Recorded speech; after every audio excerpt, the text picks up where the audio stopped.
안녕하세요. 사연에 빠지다의 DJ 민영입니다. 오늘도 두 가지 사연 준비되어 있으니 재미있게 들어주시고요. 구독과 좋아요 버튼도 꼭 눌러주세요. 그럼 오늘의 사연 바로 시작해 볼게요. 안녕하세요. 저는 자영업을 업으로 삼아 하루하루 열심히 살아가고 있는 40대 여성입니다. 본인 사업장을 꾸려가시는 분이시라면 다들 아시겠지만 장사라는 게 결코 녹록지가 않은 일이죠. 무슨 일이든 밥 벌어먹고 사는 일에 쉬운 일이라는 게 없다지만 하루 매출이 그날그날 눈으로 확연히 드러나는 일인 만큼 쉽사리 휴일을 가지기도 어려운 일이 바로 장사죠. 특히 저는 식당을 운영하고 있거든요. 식당 운영이라는 게 손님들이 오시는 시간을 제외해도 음식을 미리 준비하고 재료를 손질하는 등 사람 손 가는 일이 너무 많아요. 하지만 아무리 바빠도 세상 사는 이야기 나눌 존재가 없다는 허전함을 느끼는 건 또 별개의 일이잖아요. 그런 제 헛헛한 마음을 달래주는 것이 바로 이 채널을 통해 듣는 여러분의 사연입니다. 손은 제게 놀리면서도 귀는 여러분들 진솔한 사는 이야기에 쫑긋 집중하고 있자면 수많은 사연을 안고도 씩씩하게 살아가는 여러분께 저 역시 살아갈 힘을 얻기도 합니다. 지금은 식당 일도 손에 있고 이런 생활을 하는데도 제법 익숙해져서 마음의 안정을 찾았지만 사실 홀로 서기를 하는 과정이 쉽지만은 않았습니다. 여러분들 앞이니 드리는 말씀이지만 제가 처음부터 홀로 이 식당을 운영했던 건 아니었어요. 평생을 함께할 가족이자 인생의 동반자라고 여겼던 이들과 온갖 역경을 헤치고 처음 시작하게 된 게 이 식당이었어요. 하지만 가족들을 위해 제 몸이 부서져라 이랬음에도 가족이라 여겼던 그 사람들에게 저는 그만큼 소중한 존재는 아니었던 모양이에요. 우리가 왜 나가? 우리가 이 식당 이만큼 일궈낸다고 얼마나 고생을 했는데. 그럼 내가 나가는 건 이치에 맞고요. 고생을 해도 내가 더 하고 품을 들여도 내가 더 들였어. 이 뻔뻔하게 짝이 없는 인간들 같으니라고. 나한테도 당신 같은 인간들 더는 내 사람 아니니까 소란 떨지 말고 썩 나가. 가족이었던 저를 기만한 것으로도 모자라 제가 가진 유일한 삶의 터전까지 빼앗으려던 인간들이었어요. 제 거 뺏기는 꼴을 가만히 보고만 있을 사람이 세상 천지에 어디 있겠습니까? 저 역시 마찬가지였습니다. 제 모든 것을 앗아가려 했던 이들에게 그 못지않은 처절한 응징을 해주었죠. 식당 사장이 된 건 결혼을 한 이후 처음 있는 일이었으나 사실 저한테 장사가 처음은 아니었어요. 저희 친정이 그리 넉넉한 편은 아니었습니다. 공장 노동자로 생계를 꾸리시던 아버지께서는 과도한 업무로 몸이 많이 상하셔서 제가 고등학교를 졸업할 무렵에는 일을 나가시는 게 불가능한 상태였습니다. 어머니께서는 오래 앓아오신 지병으로 항상 아프셨고요. 당장 제가 나가서 생업 전선에 뛰어들지 않으면 가족들 내일 먹을 양식도 걱정해야 할 판이었습니다. 그나마 다행인 점이 있었다면 당신들 넉넉지 못한 형편을 고려하신 부모님께서 저 하나 낳고 난 다음 더는 자식을 두지 않으셨다는 점 정도였을까요?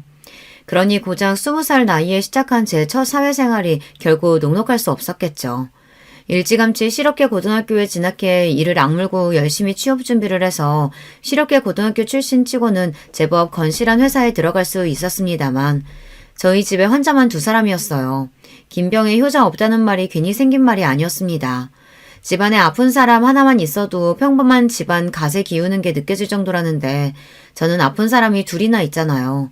고졸사원 초봉치고는 적지 않은 연봉을 받았음에도 불구하고 돈은 항상 부족했습니다. 그러다 보니 퇴근 시간 이후로 파트타임으로 아르바이트를 하나 더 했고 주말에도 업장 상황에 따라 하루씩 주말 알바를 했습니다. 감사했었던 건 그래도 제가 처음 취직한 회사 사장님이 마음 씀씀이가 넉넉하신 분이셨다는 겁니다. 저희 집 형편이 넉넉하지 않다는 걸 처음부터 알고 계셨던 사장님은 제게 알바 자리를 주선해 주신 분이기도 하셨어요.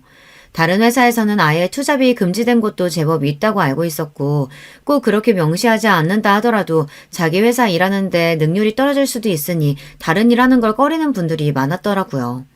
하지만 사장님께서는 자기 막내딸보다 어린 제가 어떻게든 아픈 부모님 봉양하겠다고 기를 쓰는 모습에 많이 안타까워하셨습니다. 나도 부모님이 오래 앓으시다 가셨거든. 아무리 내 부모라고 해도 아픈 사람 간병이 어디 쉬운 일도 아니고 그게 얼마나 지치는 일인진 내가 잘 알지. 돈은 돈대로 들어가 아픈 사람도 같이 사는 사람도 몸은 몸대로 축나고 이게 온 가족이 다 고생이라고. 우리 막내들은 아직도 철딱서니가 없어서 대학 졸업반이 됐는데도 나한테 용돈 좀 타보겠다고 애교 떠는 판국에 그 애보다도 어린 현주 씨가 가장 노릇하고 있는 걸 보자면 내가 나 어릴 때 고생했던 생각이 참 많이 나. 난 엄마 한 분이 아프셔도 그렇게 힘들었었는데 현주 씨는 둘씩이나. 정말 대견하다, 대견해. 나는 내가 더 먹었어도 현주 씨가 진짜 어른이야. 당시 제가 다니던 회사는 규모는 아직 작았으나 착실히 내실을 쌓고 있던 화장품 회사였습니다. 어린아이도 바를 수 있을 정도로 저자극인 기초 화장품을 주력 상품으로 내걸고 있었기에 예민한 피부를 가진 소비자들에게 입소문이 나고 있었죠. 여자의 몸으로 자신의 사업을 여기까지 키워나간 사장님께서는 직접 발로 뛰면서 다른 직원들과 다름없이 열심히 일하시는 분이셨습니다. 그런 사장님 곁에서 저도 어린 나이에 돈 주고는 살 수 없는 많은 것들을 배울 수 있었어요. 사장님과는 지금까지도 인연을 이어가며 잘 지내고 있습니다. 제가 장사를 처음 시작할 때도 조언을 아끼시지 않으셨던 그분은 여전히 제게 롤모델이십니다. 이렇듯 서로 마음을 주고받는데 사이가 가까워지지 않기도 힘들었죠. 사장님께서는 다른 직원들 몰래 사비로 제게 부모님 맛있는 거 사드리라며 용돈을 찔러주기도 하고 때마다 보신에 좋다며 건강식품을 저희 집으로 보내주시기도 했습니다. 현주 씨, 우리 단독 매장 2호점 오픈할 계획 있다는 건 알고 있지? 그래서 말인데 현재 씨가 그쪽 매장 관리를 도와주면서 그 수당 대신에 운영 지분을 추후에 가져가는 쪽으로 일해보는 거 혹시 어떻게 생각해? 당장 돈이 급하니까 저녁에 따로 일까지 하고 있지만 사실 그게 액수가 그리 크지 않잖아. 당분간은 자리 잡느라 쉽지는 않겠지만 매장 성공만큼은 내가 내 회사를 걸고 자신할 수 있어. 사장님이야 당연히 믿죠. 근데 저한테 그렇게 큰 기회를 주셔도 정말 괜찮으시겠어요? 내가 현주 씨 아니면 또 누굴 믿고 이런 일을 맡기겠어? 이래봬도 내가 사업하는 사람이야. 손해보는 짓은 절대 안 한다고. 사장님 말씀대로 돈 들어갈 구석이 천지이니 가리지 않고 닥치는 대로 일을 하고는 있었으나 정규직으로 근무 중인 직장을 제외하고는 일용직이나 다름없었으니 수입이 좋기가 힘들었어요. 그런데도 휴식 시간은 턱없이 부족하니 20대 꽃 같은 나이에도 제 눈 밑에 다크서클이 가실 날이 없었습니다. 사장님은 그게 안쓰러우셨던 거예요. 매장 관리는 돕는 일이라고 해도 사실상 사장님이 매일같이 매장을 들러 확인을 하셨기에 제가 할 일이 그리 많지는 않았습니다. 아직 회사가 그렇게까지 크지 않으니 당장 월급 올려주는 게 녹록치 않아 고민하신 끝에 사장님께서 내신 계책이었어요. 아무리 좋게 보는 직원이라고 해도 고등학교 졸업한 지 얼마 되지도 않는 풋내기한테 운영 지분까지 운운하기가 어디 쉽습니까? 그렇다고 제가 무슨 매장 출자금을 대는 것도 아닌데요. 추가 수당 대신이라고 말씀하시긴 했지만 그렇다기엔 과했죠. 물론 사업이라는 게 어떤 변수가 생길지 모르니 100% 성공을 보장하긴 힘들겠지만 신중한 성격의 사장님이 자신 없는 매장을 열 리도 없으셨고요. 그러니까 한마디로 순전히 저 좀 도와주시겠다고 하신 제안이었습니다. 스스로도 참으로 염치가 없다고 느껴졌으나 제 코가 석자이다 보니 사장님 제안을 기쁘게 받아들였어요. 그 길로 저녁에 투잡지던 알바도 그만두고 회사에서 근무하는 시간을 제외하고는 모든 시간을 아낌없이 새 매장 자리 잡는 데 쏟아부었습니다. 저같이 부족한 사람 어떻게든 양지해서 살 수 있도록 배려해 주시는 사장님이셨는데 저도 그 매장 꼭 성공시키고 싶었거든요. 그 무렵 제대로 입소문을 타기 시작한 저희 회사 화장품에 대한 관심도 나날이 높아졌고 2호점 역시 금세 호황을 맞이하게 되었습니다. 현주 씨 정말 고생 많았어. 회사 일에 매장 일까지 정신 없었을 텐데 이렇게 잘해주고. 현주 씨가 정말 내 귀인이다. 이건 내가 전에 약속했던 배당금. 통장에 찍힌 금액을 보고 눈이 튀어나올 뻔했습니다. 3억 원이 조금 덜 되는 거액이었어요. 새 매장을 오픈한 지 채 1년도 되지 않아 괄목할 만한 성장을 했다는 거야. 매일 제 두 눈으로 확인했으니 알고 있었어요. 그렇다고 제가 이런 거액을 가져갈 만한 대단한 일을 해냈다고는 생각이 들지 않았습니다. 아무리 돈이야 많을수록 좋다지만 어릴 적부터 포기하는 법을 먼저 배웠던 저로서는 제 분수에 맞지 않는 돈을 욕심낼 수 없었어요. 사장님, 저 이 돈 못 받아요. 저 같은 평사원이 무슨 능력이 있다고 이런 거금을 받아요. 그 매장 운영하면서 내가 누구를 의지했겠어. 판매직거든 왜 매장 운영에 관여하는 게 우리 둘밖에 더 돼? 게다가 그걸 무급으로 일했는데 이 돈 도로 나 돌려주면 나 악덕사장 되는 거야. 내가 누누이 말하지만 나 사업가야. 절대 이유 없는 돈 쓰는 사람 아니니까 자기도 자기가 노력한 대가는 당당하게 받아. 태어나 처음 만져보는 액수의 돈이었습니다. 언감생심 꿈꿀 수도 없는 금액이었죠. 이제 당장 급하다고 제 몸 갉아가며 무리하지 않아도 된다는 안도감과 함께 태어나서 처음으로 제대로 된 어른에게 보호를 받는 느낌에 눈물이 왈칵 쏟아졌습니다. 사장님, 정말 감사합니다. 돈도 돈이지만 사장님 아니셨으면 제가 지금쯤 어떻게 되었을지도 몰라요. 사장님께서는 제가 살아갈 힘을 주신 거예요. 이 은혜 정말 죽어서도 잊지 않을게요. 정말 감사합니다, 사장님.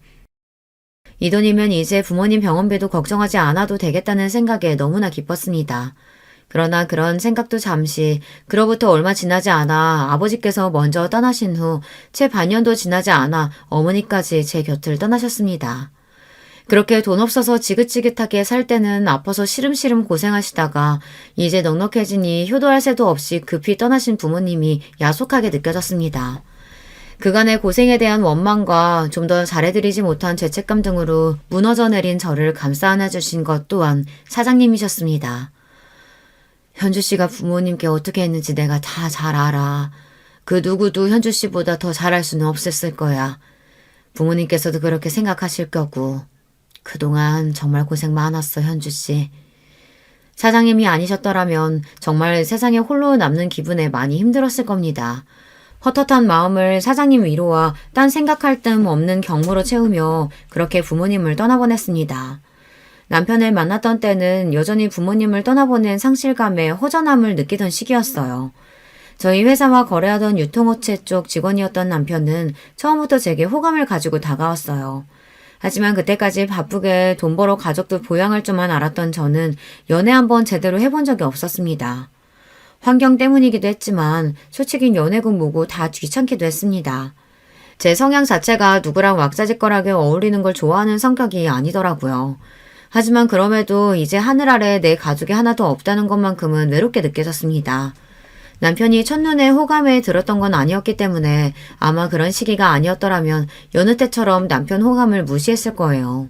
제 환심을 사겠다며 자잘한 선물을 하고 따뜻한 말 한마디 건네는 게 그때는 참 의지가 되었습니다. 그렇게 물 흐르듯 자연스럽게 남편과 만나게 되었어요. 내가 강무씨 우리 현주한테 잘하나 못하나 두 눈 시퍼렇게 뜨고 지켜볼 거야. 현주 씨는 나한테는 딸이나 마찬가지인 사람이야. 아이 그럼요.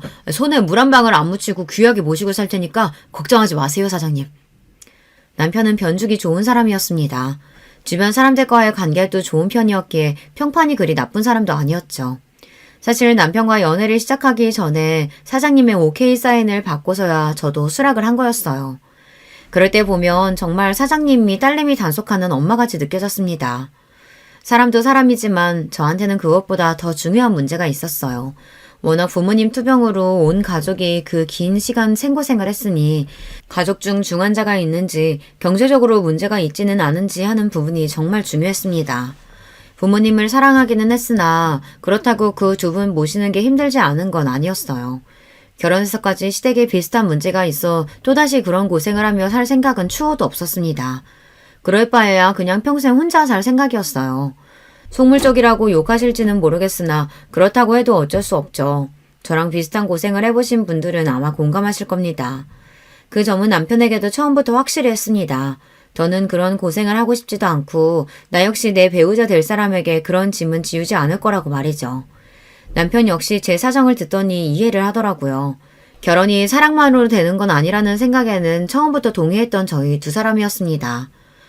크기는 작지만 아버지께서 지금까지 안정적으로 사업을 하고 계시고 부모님 두 분 모두 감기 한번 크게 앓으신 걸 본 적이 없을 정도로 건강하세요. 여동생이 하나 있는데 20대 초반에 일찍 결혼해서 지금은 남편 따라 외국에서 살고 있어서 몇 년에 한번 볼까 말까 하고요. 저도 건강한 편이긴 한데 혹시 필요하시면 건강검진 결과지 보여드릴까요? 다행히 이 정도면 합격선은 거뜬히 넘었습니다. 부모님 두 분 모두 노후 준비까지 다 되어 있다는 점도 마음에 들었어요. 부잣집에 시집가서 팔자 고칠 생각은 없었지만 그래도 제가 벌어 먹어야 할 집에 시집가는 건 싫었거든요. 남편도 자기 일 잘해서 월급 꼬박꼬박 잘 받고 있으니 이만하면 결혼 상대로 나쁘지 않겠다고 생각했습니다. 양친 모두 안 계신다는 게 좀 마음에 걸리네. 우리 아들 장가 가서 장모님 사랑도 좀 받아봤으면 했는데 엄마는 무슨 그런 소리를. 부모님 일찍 돌아가신 게 현주 씨 잘못이야. 어린 나이에도 정석과 부모님 모신 것만 해도 대견한 사람을. 시어머니 되실 분이 저한테 제대로 된 친정이 없다는 걸 꼬투리 잡아 걸고 넘어지셨으나 남편인 단박에 말을 끊어버렸습니다. 결혼이야 마음 맞는 사람 만나서 하면 좋고 아니어도 별 상관없다고 생각한 저와는 달리 남편은 결혼에 목숨을 걸고 있었습니다. 저한테 트집 잡아봐야 저는 영 가망이 없겠다 싶으면 정리할 생각도 있었으니 손해볼 건 어차피 당신 아들뿐이었어요. 그렇게 며느리 귀 한번 눌러보겠다는 시어머니 시도는 수포로 돌아가고 그 이후로는 별다른 문제 없이 수월하게 결혼에 골인했습니다. 결혼 전에 경제적인 문제에 관해서도 집이나 생활비 같은 건 서로 각출하기로 하고 서로의 수입은 각자 관리하기로 합의를 했기 때문에 집을 합쳤다는 것 외에는 생각보다 많은 부분이 바뀌지는 않았습니다. 결혼 전 제가 목돈을 제법 모아놓았다는 것도 굳이 남편에게 미리 밝히지는 않았어요. 저 역시 남편에게 굳이 캐묻지 않았고요. 결혼 전에 번 돈이야 온전히 본인 재산인 건데 제가 궁금해하거나 탐낼 것도 아니고요. 남편은 그렇게 생각하기보단 아픈 부모 밑에서 오래 고생한 제가 딱히 가진 돈이 있을 거라는 생각 자체를 하지 않은 것 같았습니다. 게다가 제가 차림새가 수수한 편이라 더 그렇기도 했을 거예요. 생활비 내고 각자 돈은 각자 관리하자는 말에 남편이 더 반가워했습니다. 역시 사회생활을 하는 사람이라고는가. 현주 씨가 센스가 있어. 사실 결혼하고 뭐 사소한 거 하나 쓰기에도 서로 눈치 보고 그런 게 편치는 않잖아. 서로 필요할 때는 아끼지 않으면서 자기 건 자기가 관리하고 난 좋아. 아마 저한테 가진 재산이 꽤 되는 걸 알았는데도 남편이 저리 좋아했을까 생각해보니 저도 참 답 없는 사람을 만났다 싶네요. 어찌되었든 둘 모두 합의하에 시작된 생활이었기에 저희끼리는 잡음 없이 잘 지냈습니다. 잡음은 항상 시댁 쪽에서 시작되었습니다. 결혼 직후부터 손자 타령을 입에 달고 살던 시어머니가 급기야 대놓고 이렇게 말하기 시작했어요. 시집을 왔으면 당연히 애부터 낳을 생각을 해야지. 나이가 적은 것도 아니고 곧 있으면 노산인데 남의 집 대 끊을 작정인 게 아니면 당연히 며느리 의무부터 할 생각을 해야 할 것 아냐. 제 나이가 가 30을 넘겼을 때였습니다. 남편이 저보다 5살이나 많으니 남편 입장에서 노산이라면 노산이겠네요. 평소 같으면 시어머니가 뭐라고 하든 말든 신경도 쓰지 않지만 아이 문제에서만큼은 남편도 은근슬쩍 제 어머니 편을 들더라고요.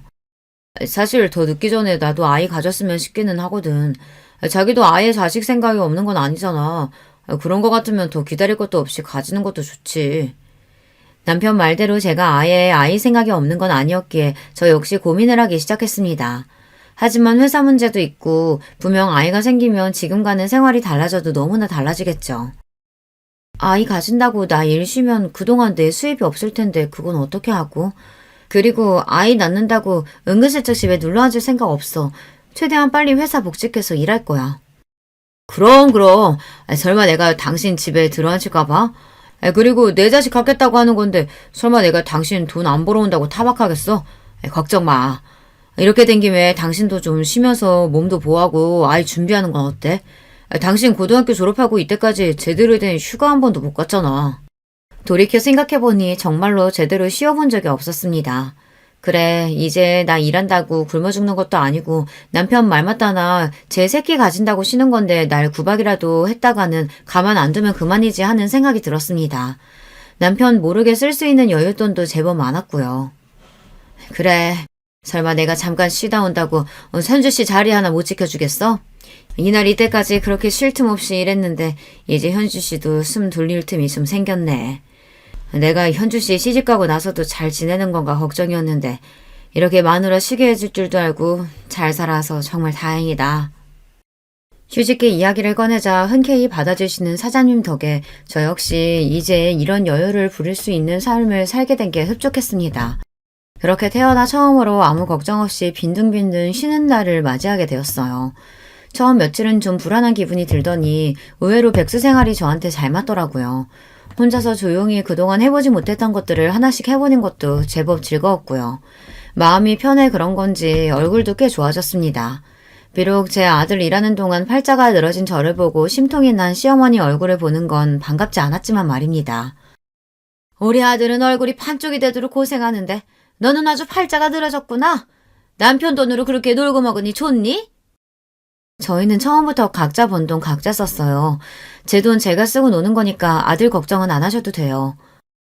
자기한테는 져줄 생각이 없는 며느리 말에 또 파르르 하는 시어머니였지만 제가 뭐 틀린 말 했나요? 그러게 가는 말이 고와야 오는 말이 고운 겁니다. 회사 안 나간다고 자꾸만 불러서 귀찮게 굴려는 시어머니는 제가 시댁 자주 안 온다는 게 늘 불만이었으나 애초에 사람을 저리 대하는데 누가 좋다고 거길 가겠습니까? 자주 안 보는 게 상책이었어요. 그즘 별탈 없이 평탄하게 운영하시던 시아버지 회사에 변화의 소용돌이가 치기 시작했습니다. 어디서 무슨 말을 듣고 혹한 건지 평생 구멍가게 수준으로 운영하던 회사를 키워보겠다며 시아버지가 가진 재산 모두 끌어모아 회사 덩치를 불리고 있다는 소식을 뒤늦게 들었을 때는 염려가 되었어요.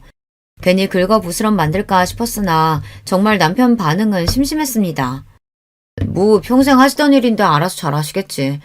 그리고 잘 안 되더라도 빚도 돈 있는 사람들이나 지는 거지. 애초에 뭐 가진 것도 별로 없는 아버지가 이뤄봤자 얼마나 이르시겠어. 그래도 지금 사시는 집도 있고 노후 대비도 해놓으셨고 더 늦기 전에 아버지도 해보고 싶은 일은 있으셨겠지. 당신 아드님도 저리 말하는데 내가 뭐라고 끼어들 일도 아니지 싶어 저도 그냥 그러고 말았습니다. 그래서 새벽에 시부모님이 갑작스럽게 쳐들어왔을 땐 진짜 너무 놀랐어요. 아이고 강무야, 이제 우리 어떡하니? 네 엄마 길거리에 나 앉게 생겼다. 아직 잠에서 제대로 깨지도 못해 어안이 벙벙한 저희 앞에 퍼질러 앉아 시어머니가 대성통곡을 하셨습니다. 이게 다 무슨 일인가 싶어 정신을 못 차리고 있는데 시아버지가 뒤쪽에서 나라 잃은 표정으로 죄인처럼 서 있는 게 눈에 들어왔어요. 난리를 치면서 그 새벽에 집이 떠나가라 울던 시모가 갑자기 당신 남편을 획 쏘아보더니 원망의 말들을 마구 퍼부어댔습니다. 그러니까 갑자기 무슨 팔자에도 없는 사업 확장이야. 다 늙어서 이날 이때까지 사업가로 큰 재미도 못 봤으면서 내 능력치가 여기까지겠거니 생각하고 있는 거나 잘 쥐고 있을 생각을 했어야지. 이제 어쩔 거야. 집이고 뭐고 다 넘어가고 그나마 가진 재산 빚잔치 하면 당장 땡천 한 푼도 없는데요. 당장 어디서 살 거냐고. 그러니까 그 무리를 해서 키워놓은 시아버지 사업이 결국에는 엎어졌다는 겁니다. 남편 말만 들었을 때는 남은 여유자금으로 벌인 일인 줄 알았는데 시부모님이 살고 있던 집에 빚까지 좀 졌더라고요. 집은 이미 경매로 넘어간 후였어요.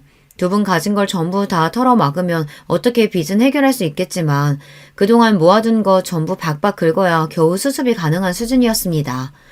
노후자금으로 마련한 건 역시 그렇게 한순간에 날아가 버렸죠. 땡전 한 푼 남은 것 없다는 시어머니의 말은 과장이 아니었어요. 내가 정말 너희들한테 면목이 없다.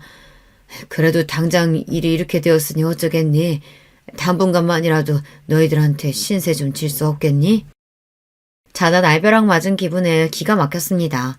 일단 당장 갈 곳이 없는 시부모님 내쫓을 수도 없으니 다른 방에 자리를 펴드리고 와서는 남편과 마주 앉았습니다. 오늘이야 사정이 저리 되었으니 어쩔 수 없지만 나 당신 부모님이랑 한 집에서 못 살아. 아버님이면 또 몰라도 어머님까지. 이유는 당신이 더 잘할 테고.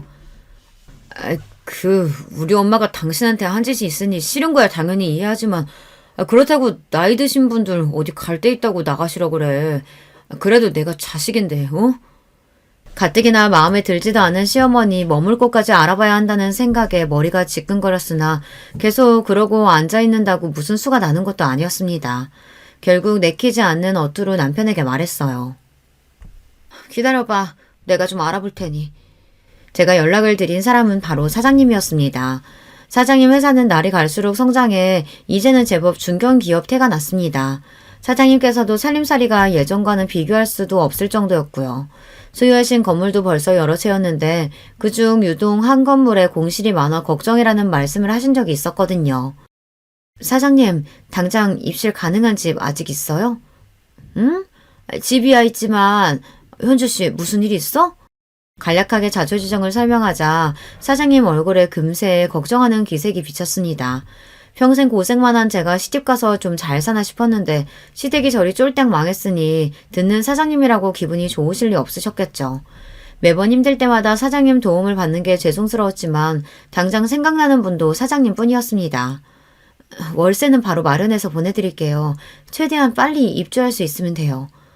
그건 걱정할 거 없어. 당장 오늘이라도 들어갈 수 있으니까. 돈도 천천히 얘기하자고. 현주 씨 시부모님이면 나하고도 인연이 없다고 할 순 없는데 급할 거 없잖아. 응? 이번에도 선뜻 제게 도움의 손길을 내밀어 주신 사장님께 정말 감사했습니다. 신부모님도 이렇게까지 해주시긴 쉽지 않으셨을 거예요. 그렇게 급히 시부모님 거처 문제를 해결해 드렸습니다. 꼼짝없이 아들 집에 얹혀 살 줄 알았는데 그래도 상태가 나쁘지 않은 곳에 바로 머무를 곳을 마련해준 며느리 덕분에 두 분 얼굴에도 잠시 수심이 가셨어요. 아가, 네 덕분에 내가 숨이라도 돌렸다. 이 은혜 잊지 않으마. 정말 고맙다. 그래, 고맙구나. 늘 틱틱대던 시어머니도 그래도 제 덕에 고생을 덜은 줄은 아시는 건지 드물게 감사 인사를 하셨습니다. 여전히 표정은 떨떠름하셨지만 말입니다. 그렇게 살 곳은 마련했으나 시부모님 당장 먹고 살 일도 문제였어요. 가진 거라고는 하나 없는 두 노인이 이제 와서 어디 취직하기도 마땅치 않고 앞으로의 일을 생각하면 가슴이 답답했습니다. 여보, 정말 미안해. 결혼 전에 그렇게 당신이 당부했는데 집 문제도 그렇고 결국 이렇게 당신한테 피해를 끼치게 되네. 내가 정말 당신한테 면목이 없어. 자기 잘못도 아닌 일을 가지고 제 앞에서 죄인이 된 남편을 보자니 아픈 부모님 때문에 항상 돈이 없어 서러운 일을 수도 없이 겪어야 했던 지난날의 제가 떠오르더군요. 그래도 내가 평생을 함께하겠다고 선택한 사람이 저러고 있는 걸 보자니 저도 마음이 안 좋았습니다.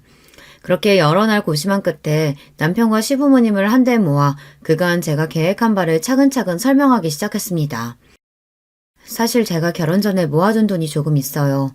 그걸 어떻게 쓸지 고민이 많았는데 역시 가족들한테 쓰는 게 맞는 것 같습니다. 제가 그래도 손재주는 좀 있으니 식당 창업을 할까 하는데 아무래도 저 혼자서는 무리겠죠. 아버님, 어머님이 오셔서 얼마간만이라도 좀 도와주시면 힘이 될 것 같아요. 물론 가족이라고 그냥 해달라는 거 아니고 꼬박꼬박 월급 챙겨드릴 거예요. 다른 직원들도 고용할 계획이니 일이 그렇게 힘들지는 않을 거고요. 어떻게 하실 생각 있으세요? 생각지도 못했던 목돈 이야기에 세 사람 눈이 휘둥그레졌습니다. 특히 시어머니는 눈이 튀어나올 것만 같더라고요. 너 그런 돈이 있으면 친정 이야기를 했어야지. 왜 지금까지 얘기를 안 하고? 제 돈인데 굳이 이야기할 필요가 없겠죠. 그래서 생각 있으시냐고요. 본인이 아쉬운 입장임에도 무슨 자격으로 얘기를 하느니만이 발끈하는 시어머니는 쏙 빼버릴까 하는 생각이 잠시 들었지만 어쨌든 저랑 제 남편 좋자고 꺼낸 이야기였으니까요. 저 사람이 괜한 소리를. 우리야 그저 고맙지. 우리 같은 뒷방 늙은이 일감도 주고 월급도 준다는데 그렇지 않아도 내 사업이 그리 되고 나니 그렇게 들러붙던 인간들도 다 떠나고 돈 한 푼 빌리기가 쉽지 않았다. 이렇게 네가 도와주니 이제 굶어 죽을 걱정은 하지 않겠구나. 시켜만 주면 무슨 일이든 해야지. 그래도 시아버지는 염치는 있으신 분이셨어요. 저 나이에 사업까지 하신 분이면 자존심 내세워서 뻗대는 인간들도 있을 텐데 그래도 본인이 벌인 일 어떻게든 본인이 수습하려고 노력하시는 건 높이 살만했습니다. 시어머니는 며느리 밑에서 일할 생각에 분한 모양이었지만 당장 아쉬운 건 제가 아니니까요. 마지못해 기어들어가는 목소리로 시어머니가 말했습니다. 그래, 나도 나가마. 그렇게 창업 준비가 시작되었습니다. 갑작스럽긴 했습니다만 어렴풋이 식당 창업에 대해서 생각해보지 않은 것은 아니었습니다. 마침 임신 준비로 휴직한 상태에 시간 여유가 넘치는 상황이었으니 어떻게 여러 가지 상황이 잘 맞물린 거였죠. 어머, 식당을? 하긴 현주 씨 손이 워낙 야무져야지. 그래도 창업이라는 게 쉬운 일이 아닐 텐데 그나저나 현주 씨 같이 유능한 직원이 그만두면 아쉬워서 어째? 창업을 하게 되었으니 회사 생활을 완전히 정리해야 해서 말씀드렸더니 사장님께서 많이 아쉬워하셨습니다. 그러면서도 저의 새 출발에 진심으로 축하해 주시는 사장님이었어요. 다른 그 누구보다 사장님의 지지가 큰 힘이 되었습니다. 저기 자기 여윳돈이 대체 얼마나 되는 거야? 식당 인테리어도 그렇고 돈이 한두 푼 드는 게 아닐 텐데. 나도 있는 돈 없는 돈 다 긁어모아 탈탈 털었어. 5억 조금 안 될 거야. 내 전 재산 다 쏟아부으니까 이 식당 꼭 성공해야 돼. 5억? 5억이라는 말에 금방이라도 남편이 뒤로 넘어갈 것 같더라고요. 사실 가진 돈은 5억이 좀 넘었으나 저도 마지막 믿는 구석은 있어야죠. 결혼 전에 사장님께 받았던 3억이 좀 안 되는 돈은 그동안 투자 등을 통해 그 몸집을 키워 5억이 넘는 돈으로 불어났습니다. 거기에 결혼 전까지 딱히 쓰는 것도 없이 차곡차곡 모아둔 월급까지 합치면 금액이 더욱 커졌죠. 제가 아무렴 믿는 구석도 없이 덜컥 휴직계를 썼겠습니까? 몇 년 정도는 한량처럼 놀아도 전혀 걱정할 것이 없었습니다. 비록 생각만 했던 일이 갑작스럽게 현실로 구현되긴 했지만 제가 그렇게 호락호락한 사람은 아니었어요. 식당 인테리어며 메뉴 구성이며 정신없이 바쁘게 돌아가는 와중에도 시장 조사와 어떤 고객층을 타겟으로 잡을지 철저하게 준비했습니다. 제가 제 업장을 운영해 본 적은 없어도 회사 다니면서 새 매장 운영 일은 해보지 않았겠습니까? 비록 동종업계는 아니지만 그때 사장님 하시는 걸 보면서 배운 게 결코 적지 않았습니다. 사장님 역시 자기 사업으로 바쁘신 와중에도 틈틈이 재창업에 조언을 아끼지 않으셨습니다. 제가 아는 전문가 중에도 가장 신뢰할 수 있는 사람이 사장님이셨으니 돈 주고도 얻지 못할 귀한 말씀을 거저 얻은 거나 마찬가지였죠. 그렇게 제대로 준비한 저의 첫 식당이 문을 열었습니다.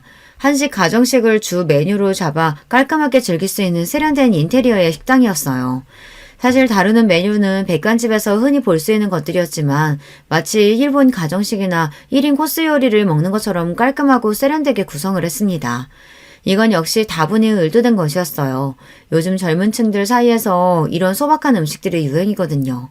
그 와중에 사진 찍을 만한 예쁜 것들에 열광하는 심리를 잘 파악해서 꼭 인증창 찍기 좋은 잘 꾸며진 카페에서 든든한 한식으로 배를 채울 수 있는 식당을 만든 거죠. 이건 역시 제 아이디어에 사장님께서 살을 붙여주셨습니다.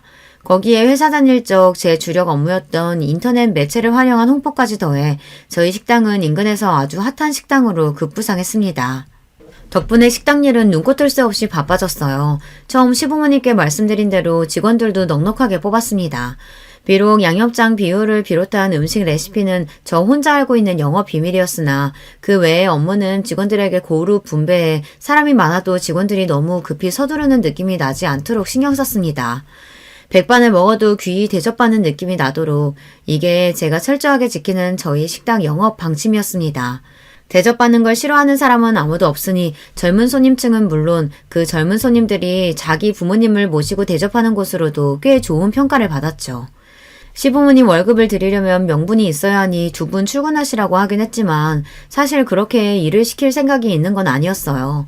특히나 시어머니의 경우 그 모난 성격으로 손님들 심기나 거스르지 않으면 다행이었기에 나와서 남을 다드는 거나 조금 돕게 하고는 몇 시간 식당에 머물게 두지도 않았습니다.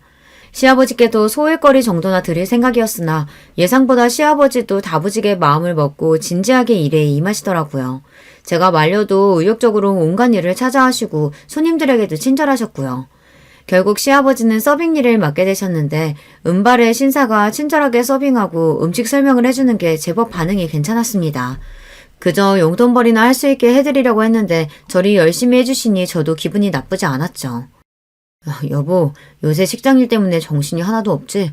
아무래도 믿고 맡길 수 있는 사람이 더 있어야 하지 않겠어? 응?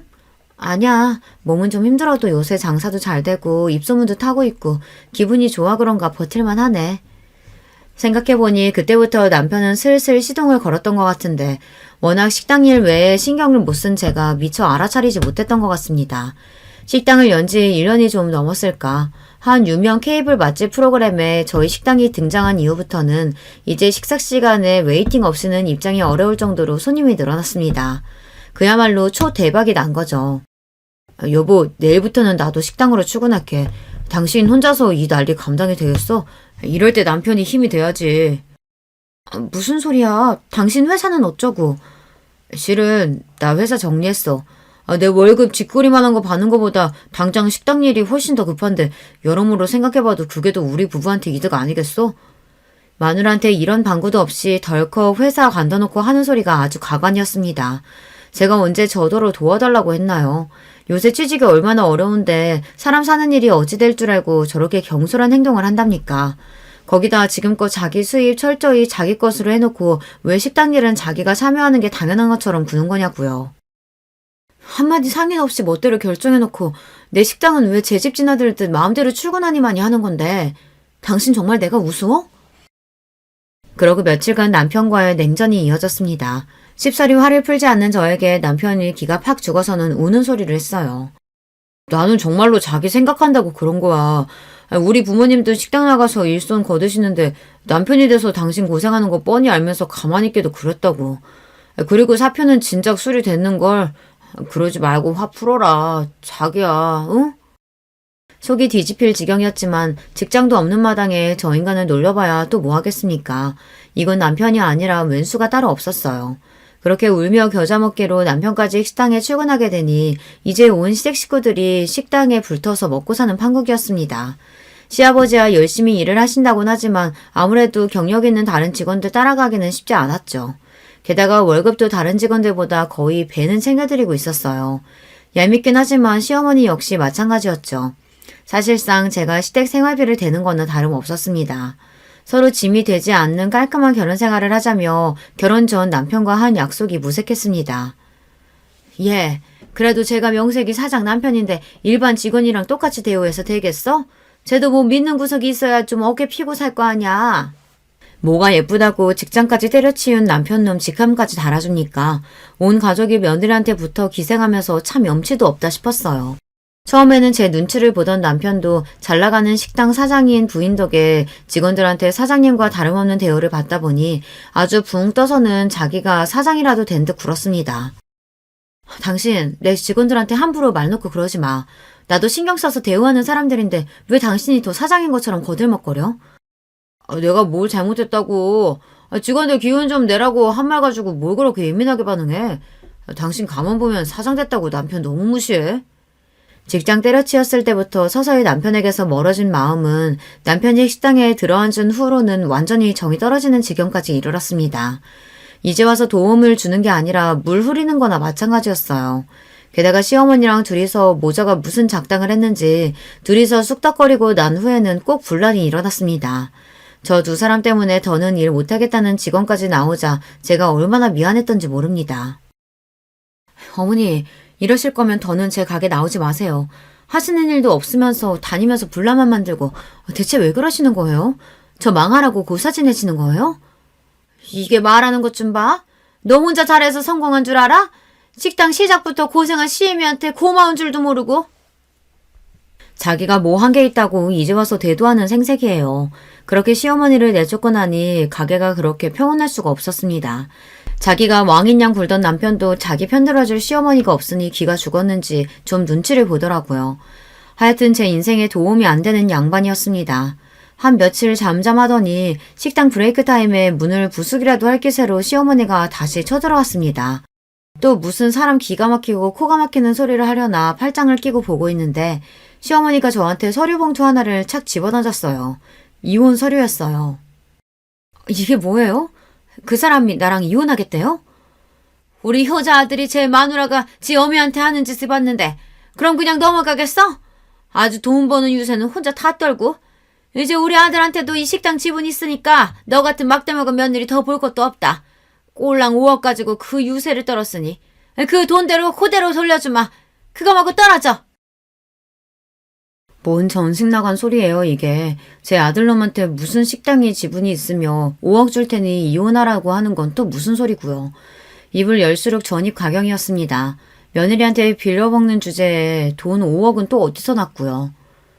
그동안 며느리 돈 받아서 겨우 먹고 살았으면서 참 뻔뻔하기가 우스울 지경이네요. 저 아니면 돈 나올 구멍도 없으시면서 어머님한테 5억이 웬 말이에요? 내가 달라면 이거 줄 능력은 되시고요. 내가 능력이 왜 없어? 우리 아들이 이제 잘 나가는 식당 사장님인데 너 나중에 딴소리 할 생각 말고 이 돈 주면 두말 없이 이혼하는 거다. 알겠어? 그 인간이 도대체 제 어미 앞에서 무슨 허풍을 떨었는진 몰라도 저도 저 두 인간들한테 신물이 날 만큼 난 상태였습니다.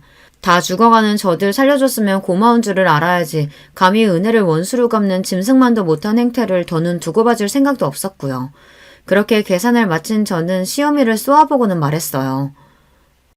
어머니, 뭘 믿고 덜컥 이혼 도장부터 찍겠어요. 5억 입금하면 그때 도장 찍어줄 테니 어머니나 군소리 마세요. 그렇게 제 통장에 찍힌 5억을 확인하고 나서 시원하게 이혼 서류에 도장을 쾅 찍어버렸습니다. 멍청하게 제 아들 허풍에 바보된 줄도 모르고 꼴보기 싫은 며느리 치우고 식당까지 먹어치운 줄 아는 시모꼴을 보고 있자니 고소해서 비웃음이 비집고 나오는 걸 억지로 참느라 아주 혼났어요. 다음날 시모가 혼비백산을 한 꼴로 다시 제 식당에 뛰어들어왔습니다. 멀리서 보이는 시모 꼴을 보고는 미리 연락해둔 직원에게 손짓을 했죠. 시모는 우람한 직원의 제지에 제 식당 안으로 들어오지도 못하고 밖에서 부들부들 떨고 있었습니다.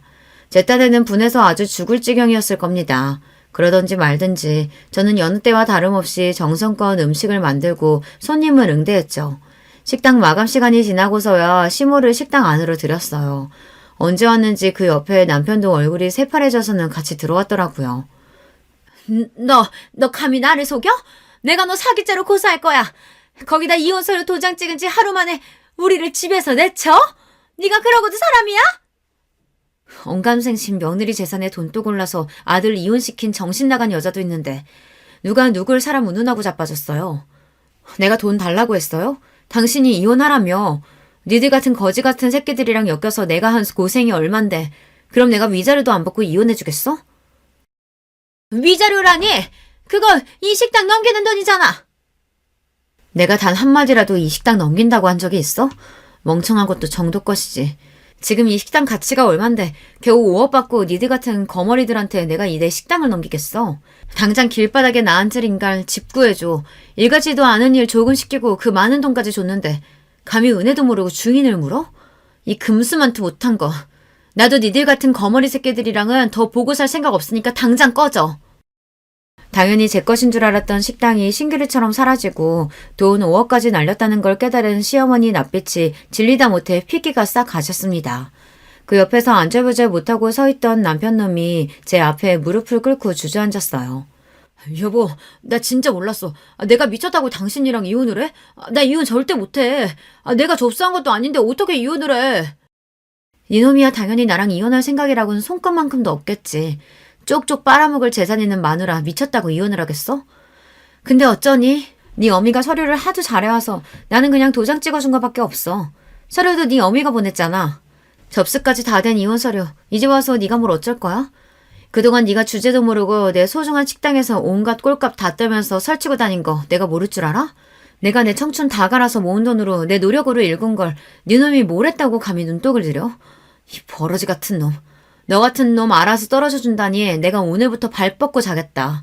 네 놈 상대할 시간 없으니까 네 미친 엄마 데리고 당장 내 식당에서 나가. 그렇게 제발 살려달라고 비는 그 두 인간들을 제 눈앞에서 치워버렸습니다. 시어미야 처음부터 마음에 안 드는 인간이었으니 멍청하게 욕심부리다가 자기는 물론이고 자기 남편과 자식 인생까지 말아먹은 게 그저 고소하기만 했습니다. 하지만 남편놈은 그래도 한때는 저와 일평생을 함께하겠다고 마음먹었던 사람이었어요.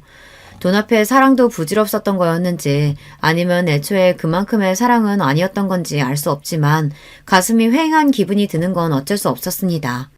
이미 서류 접수되었는데 이혼이 장난도 아니고 뒤늦게 남편이 난리쳐봤자 법원에서 받아들일 리 만무했습니다. 애초에 서류 접수가 자기 본가 쪽에서 되었는데 제가 갖다 낸 것도 아니고 뒤늦게 부린 변덕 정도로 치부되었으니 재판부 입장에서는 괘씸죄만 더해졌죠. 그렇게 결국 남편과의 인혼이 확정되었습니다.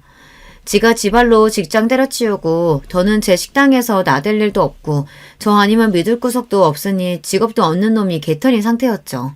그렇다고 자기 부모들 사정이라고 다를 바 있습니까? 그 고약한 여자가 저한테 이혼 서류를 집어던진 바로 그날 곧장 집을 내어주신 사장님께 연락을 드렸습니다. 제 기가 막힌 소식에 저보다 더 분노하시는 사장님이셨어요. 인간의 은혜를 몰라도 정도 것이지 감히 현주 씨를 그딴 식으로 배신해? 알았어. 당장 내일 그 몹쓸 여자 짐 다 빼버릴 테니까. 내가 현주 씨 가족이니까 보증금도 안 받고 계약서도 안 쓰고 받아준 거지. 미쳤다고 그런 뻔뻔한 인간들을 내 건물에 들이겠어? 걱정하지 마 현주 씨. 다음날 사정 봐줄 것도 없이 집안에 있던 짐을 싹 다 빼서 건물 밖으로 던져버린 사장님이셨어요.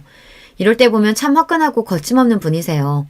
친정엄마 대신 저 생각해 주신다고 그렇게 더 강경하게 나오신 거였겠죠. 그 다음에야 앞서 얘기했으니 다들 아실 겁니다. 단 하나 마음에 걸리는 게 시아버지셨는데 제가 찾기도 전에 제 아내가 폐악을 부리신 건 알고 도리어 제 앞에서 고개를 숙이셨습니다. 네가 우리한테 어떻게 했는지 뻔히 아는데 아무리 내 자식 내 부인이라지만 어떻게 편을 들겠니? 내가 너한테 미안해서 고개를 못 들겠구나. 이런 못난 인간들 때문에 고생한 거 다 있고 부디 앞으로는 좋은 일만 있었으면 싶구나. 뒤늦게 알고 힘되어주지 못해서 미안하다.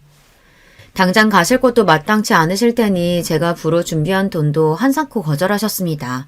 비록 말년에 잘못된 선택으로 가진 걸 다 날리기는 하셨으나 그래도 본인 부인이나 아들 같은 인간들에게는 아까운 분이셨어요. 알고 보니 저한테 보낸 5억은 그 시험이라는 여자가 자기 아들이 유명 식당 주인이라며 사기쳐서 지인들한테 뜯어낸 돈이었어요. 모자란 돈 일부는 사채까지 썼다더군요. 그 여자 앞으로 걸린 송사가 한두 개가 아니었습니다. 그 여자가 자기 주제로 갚지도 못할 돈을 뜯어냈으니 결국 실형을 살게 되었다고 하는데 오히려 그 여자한테는 그 편이 나을 겁니다. 출소했다가 사채업자들한테 무슨 짓을 당하게 될 줄 알고요. 그래봤자 이제는 저랑은 상관없는 남의 일이지만 말입니다. 폭풍같이 휘몰아친 여러 가지 일들이 정리되고 나니 지금은 오히려 차분히 제 할 일을 하며 지내고 있어요. 식당도 이제 완전히 안정적인 노선으로 들어섰고 여전히 사장님처럼 저를 진심으로 위해주시는 귀한 인연들과 함께하니 정신건강도 훨씬 좋아졌어요. 지금은 그저 오늘만 갖기를 바라며 하루하루를 살고 있습니다. 듣고 있자면 기가 막힌 제 이혼 이야기는 여기에서 마무리합니다. 긴 이야기 끝까지 함께 해주신 여러분 모두 감사드려요. 안녕하세요. 저는 서울에서 아내와 사는 60대 초반의 남자입니다. 오늘은 저한테 일어났던 사연을 제보하려고 해요. 이 이야기는 저뿐만이 아니라 우리 가족의 인생이 다 포함되어 있을 정도로 큰 사건이었습니다.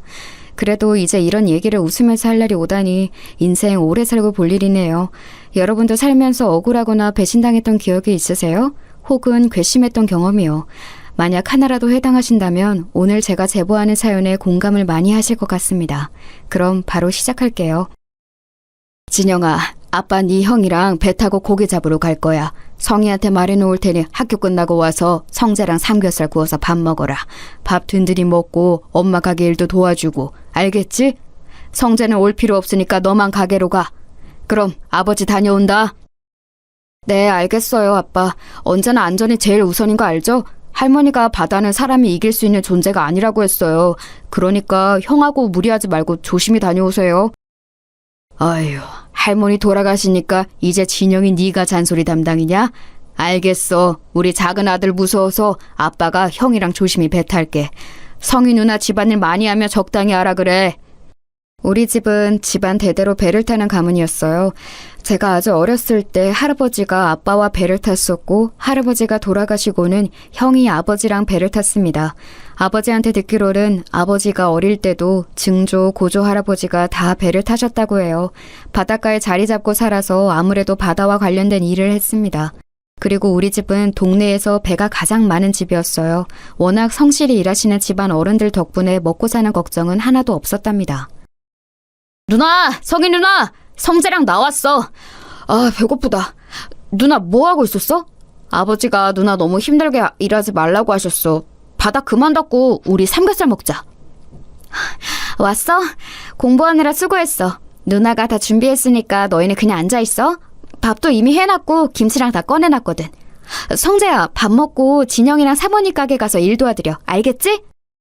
아니야 누나. 아버지가 성재 데리고 오지 말라고 했어. 그리고 엄마도 성재 오면 내쫓는 거 알잖아. 그러니까 성재는 밥 먹고 쉬어. 나 혼자 가는 게 나도 편해. 성재랑 학교에서도 집에서도 붙어있는데 가게까지 같이 가라고? 아, 싫어. 그래도 내가 이렇게 식모로 일하면서 동생까지 같이 사는데 항상 죄송스러워서 우리 성재 학비도 내주시고 용돈도 주시고 내가 너무 미안해서 그렇지. 안 그래 성재야? 누나가 항상 말했지? 진영이네 가족분들에게 감사하면서 살아야 해. 알지. 그러니까 우리 일단 밥 먹자. 나 배고프다. 삼겹살을 앞에 두고 이러는 거 고문이야. 일단 밥 먹으면서 말하자. 우리 집에는 식모로 일하는 성이라는 누나가 있었어요. 사실 식모가 필요해서 구한 건 아니었습니다.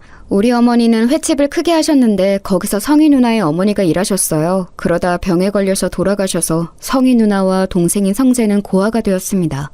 홀어머니라 오갈 데가 없는 성희 누나를 우리 부모님이 집에서 식모로 일하도록 고용한 거였죠. 성재가 마침 저와 동갑이라 우리 집에서 같이 살며 형제처럼 지냈답니다. 저도 형이 있었는데 이렇게 넷이 바닷가에서 산책도 하고 같이 놀러 다니며 매우 친하게 지냈죠. 엄마, 저 왔어요. 와, 오늘 손님이 왜 이렇게 많아요? 휴가철이라 그런가? 단체 손님이 여러 팀이네. 이모, 그거 저 주세요. 제가 서빙할게요. 진영이 왔어? 아유, 그러게. 오늘 너무 바쁘다. 정신없어서 지금이 몇 시인지도 모르겠어. 성재랑 성이 밥은 먹었대? 아유, 너희 아버지랑 진석이는 왜 소식이 없니? 곧 오겠다. 네, 누나랑 성재랑 같이 삼겹살 먹었어요. 엄마, 이따 가게 마감하고 제가 청소할 테니까 먼저 들어가요. 몸도 안 좋으면서 무리하지 말고요. 우리 작은 아들 최고네. 아직 고등학생인데 이렇게 엄마 마음을 알아줘? 됐어. 그것만 돕고 들어가서 공부해. 저는 주로 학교가 끝나면 집에 와서 밥을 먹고 엄마 가게로 향했어요. 성희 누나는 편의를 많이 봐주는 우리 부모님에게 항상 감사하다고 했습니다. 그러면서 성재를 가게로 같이 보낸 적이 많은데 우리 부모님은 한 번도 성재에게 일을 시킨 적이 없어요. 오히려 부모 없이 자라는 성희 누나와 성재가 안타깝다고 여기셨죠. 성재의 학비를 아버지가 대신 내줬고 가끔은 우리 형과 저보다 성재와 성희 누나를 더 챙긴다는 생각이 들 정도였습니다. 사모님하고 사장님은 무슨 자선사업가야? 이렇게 직원들 챙겨주면 남는 게 있기는 해요? 명절이라고 보너스 가득 넣은 것 봐. 내가 아까 보니까 그 식모. 그래, 성희랑 성재까지 데리고 여행 간다며? 성희는 가만 보면 복 받았어. 이러다 큰아들하고 결혼하는 거 아니야? 성희가 며느리가 되면 우리야 좋지. 예쁘지, 일 잘하지. 우리가 축복이지. 그리고 내가 좋아서 베푸는 거니까 부담 가지지 말아요. 자, 그럼 명절 잘 보내시고 끝나고 봅시다, 다들. 고향 다녀오세요. 명절이 되면 가족이 없는 성희 누나와 성재를 배려해서 같이 여행도 다녔어요. 제가 생각해도 우리 부모님은 저 남매에게 최선을 다했습니다. 동네에서도 유명할 정도면 말 다 했죠. 이렇게 저는 평생 가족들과 행복하게 살 줄 알았어요. 우리 아버지는 옛날 분이지만 상당히 다정하셨습니다. 어머니도 언제나 가족들에게 사랑을 듬뿍 주는 분이셨거든요. 그래서 미래에 대해 걱정해 본 적이 없을 정도였죠. 하지만 인생이란 게 어떻게 풀릴 줄 모르잖아요. 우리 가족에게 불행이 찾아오게 되었습니다. 사실 지금 많은 시간이 흘렀는데도 그때 일을 기억하는 것이 아직도 많이 힘들어요. 그만큼 제 인생에 있어서 불행의 서막이었답니다. 그날은 비가 아주 많이 오는 날이었어요. 여름이었고 비를 포함해서 태풍도 오고 호우주의보가 발령됐었죠. 전국적으로 호우 피해가 심각했는데 우리가 사는 지역이 바닷가라 파도가 아주 세차게 쳤어요. 태풍 때문에 창문이 흔들릴 정도로 심각했던 기억이 나요. 아이고 어떡하나. 옆집 김씨가 지금 바다에 있다고 난리야. 내가 배를 탄 경험이 제일 많으니까 빨리 가서 김씨를 구해올게. 다들 나오지 말고 꼼짝 말고 집에만 있어. 알겠지? 무슨 소리 하는 거예요? 절대 안 돼요. 당신 나갈 생각 하지도 말아요. 지금 김씨 구하러 가다가 당신이 죽어. 안타깝지만 이런 날씨에 배를 타고 간 게 잘못이지. 당신 나가기만 해봐. 나도 같이 갈 거야. 어휴, 이 사람아. 그래도 우리가 김씨랑 얼마나 깊은 사이인데 이래? 사람이 이럴 때일수록 돕고 살아야지. 김씨 어머님이 지금 뒤로 넘어가셨어. 내가 제일 배를 잘 타니까 얼른 가서 김씨 데리고 올게. 아버지, 그럼 저도 같이 가요. 저도 아버지랑 같이 배 탄 경험 많잖아요. 아무리 그래도 아버지 혼자 보내는 건 절대 안 돼요.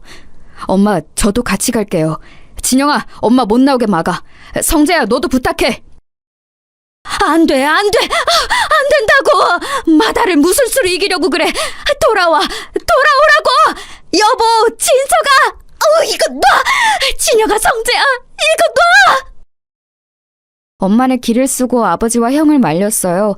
하지만 워낙 고집이 센 아버지를 말릴 수 없다는 것은 저도 이미 알고 있었습니다. 형은 나가면서 저한테 걱정하지 말라며 어깨를 두드려 주었어요.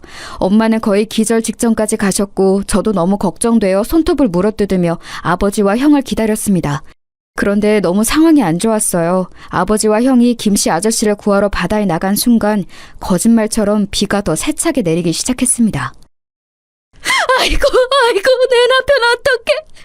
내 아들. 아이고, 돌아오라고. 급기야 엄마는 집에서 뛰쳐나가 아버지를 애타게 불렀어요. 하지만 슬프게도 아버지와 형은 싸늘한 죽음으로 땅에 도착했습니다.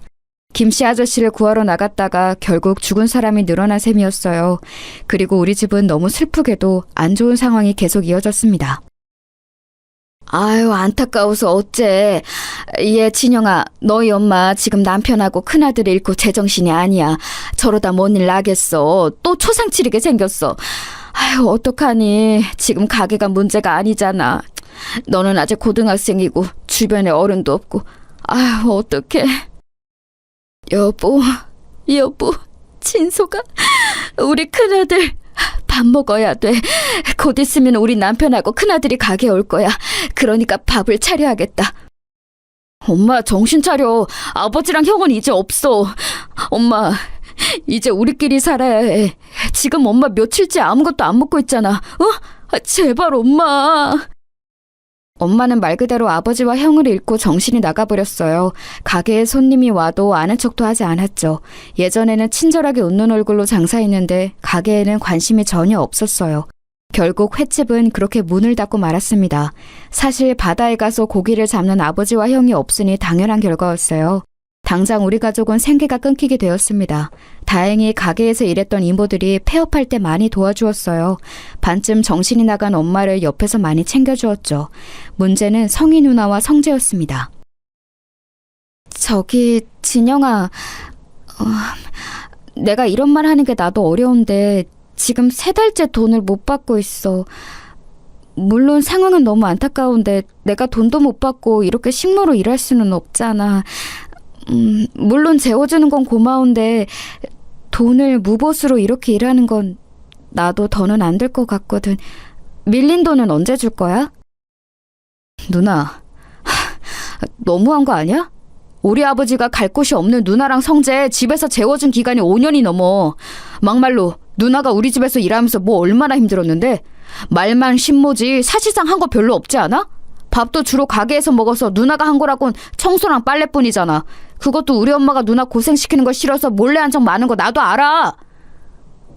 어머, 너 무슨 말을 그렇게 하니? 나도 그래서 항상 감사하게 생각했어. 그래도 내가 아예 가만히 있었던 건 아니잖아. 나도 최선을 다했는데 너야말로 그렇게 말하면 내가 뭐가 되니? 됐고, 그럼 3달 월급 빨리 내놔. 만약 안 주면 경찰에 신고할 거야. 뭐? 경찰? 진짜 인간이 이래도 되는 거야? 지금 우리 엄마 상태 보고도 몰라? 사람이 밥도 안 먹어서 지금 뼈만 남았어. 생계가 끊겨서 모은 돈으로 겨우 사는 거 안 보여?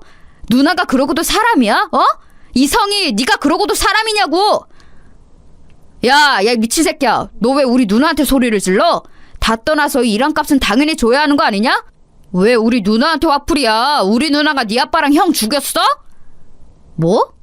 야 이성재, 너도 진짜 그러는 거 아니야. 우리 아빠가 네 학비 다 내줬던 건 까맣게 잊었냐? 와, 진짜 어떻게 사람들이 이러냐. 받을 때는 넙죽 받아놓고 이렇게 단물 다 빼먹으니까 본색을 드러내? 기어코 저와 성재는 주먹 다툼까지 하게 되었어요. 우리의 싸움을 말리러 온 주민들은 이미 다 사정을 아는 동네 사람들이었죠. 그래서 성희 누나와 성재에게 나서서 뭐라 하기도 했답니다. 하지만 그 둘은 아는 척도 하지 않았어요. 그렇게 성희 누나와 성재는 하루아침에 우리 집을 떠나게 되었습니다. 그때 들었던 감정은 배신감과 허탈함이었어요. 물론 대가를 많이 바라고 우리 아버지가 베풀었던 것은 아니에요. 하지만 그래도 사람이 상도덕이라는 게 있잖아요. 저라면 절대 그렇게 행동하지 않았을 거예요. 집에는 정신이 나간 엄마와 저만 남게 되었습니다. 그런데 더 황당한 일이 일어났어요. 진영아, 세상에 너 그 얘기 들었니? 성희 말이야, 성희.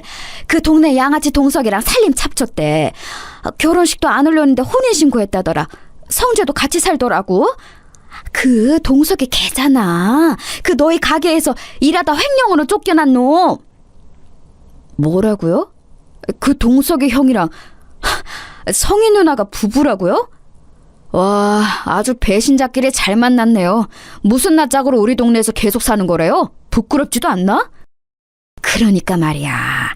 성희 그년이 가만 보면 아주 여우야. 너희 집에서 나오자마자 그렇게 동석이랑 결혼했어. 아니, 그래서 말인데 너 집에 도둑 맞은 거 없나 잘 봐. 금고 같은 거 안 털렸어? 주민의 제보로 저는 성희 누나가 우리 집에서 일하다 쫓겨난 동네 양아치와 결혼했다는 것을 알게 되었습니다. 그런데 아줌마가 마지막에 건넨 말에 저는 정신이 퍼뜩 들었어요.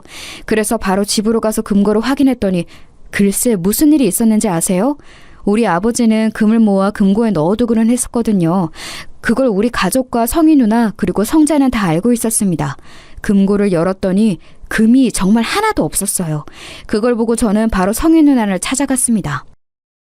이 도둑들아, 우리 집 금 내놔. 내가 금 훔쳐간 거 모를 줄 알아? 이 배신자들아, 너희가 그러고도 사람이냐? 문 열어, 열어! 아, 진짜 시끄럽네. 야, 너 뭐야? 우리가 왜 너희 집 금을 훔쳐가? 증거 있어? 있냐고! 확시 안 꺼져? 우리 누나 월급 안 준 거 그냥 넘어가라고 했는데 자꾸 이럴 거야? 너야말로 그러고도 사람이야? 우리가 무슨 금을 훔쳐갔다고 그래? 너랑 누나가 우리 집 금고 비밀번호 알고 있는 거 알아. 우리 아버지는 너희를 진짜 가족이라고 생각했는데 어떻게 이럴 수가 있어? 그 금 훔쳐서 이 집 산 거지, 이 망할 놈들아. 아우, 시끄러워. 야, 성재야, 안 되겠다. 이 새끼는 말이 안 통하네. 급기야 동네 양아치인 동석이 형은 저를 주먹으로 때리기 시작했어요. 동네 사람들이 지켜보는데 성재와 성희 누나는 말릴 생각도 하지 않았습니다. 그렇게 바닥을 구르면서도 저는 어떻게든 금을 되찾아오고 싶었어요. 우리 엄마 상태 알잖아. 제발 금 돌려줘. 이대로는 안 돼. 나는 어떻게 살라고. 제발 누나, 성재야, 금 하나라도 줘. 우리 어머니 아픈 거 안 보이냐? 그 셋은 제 말은 들은 척도 하지 않고 문을 세차게 닫았어요. 그 광경을 보고 땅에서 울분을 토했던 기억이 아직도 나요. 그때 제 나이가 너무 어렸는데 당장 어떻게 살아야 할지 고민이 되었습니다. 하늘이 원망스럽다는 말이 무슨 뜻인지 너무 알 것 같았어요. 여보, 진서가, 우리 큰아들, 내 남편, 밥 먹어야 돼. 밥을 차려야겠어. 바다에서 돌아오면 배가 고프니까 오자마자 먹을 수 있게 해야지. 제발 그만! 엄마, 정신 차려. 나도 너무 힘들어. 도저히 배는 아버지랑 형이 생각나서 못하겠어. 우리 어떡해? 엄마, 제발 정신 좀 차려! 저는 그나마 남은 배로 어떻게든 바다에 나가려고 했는데 그것도 쉽지 않았어요. 원래 성인이 되면 아버지가 배 타는 법을 알려준다고 하셨는데 아버지가 없으니 방법을 몰랐습니다.